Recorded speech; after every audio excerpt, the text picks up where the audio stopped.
જય મુરલીધર. આજે કરમરિયા વાડીએ નિજ આનંદ કરવા માટે આપણે મળ્યા છીએ બધા મિત્રો સાથે.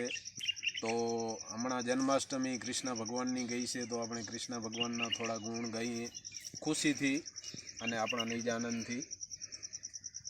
અજી અર્જુન પૂછે મારા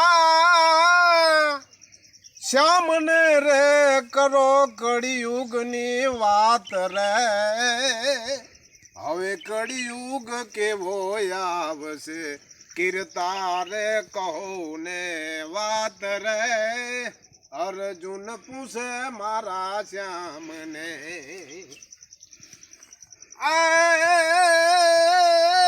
સૌ ના કર્યા સૌ ભોગવો રે, તમે માનો નહીં માફ રે, તમે તમારા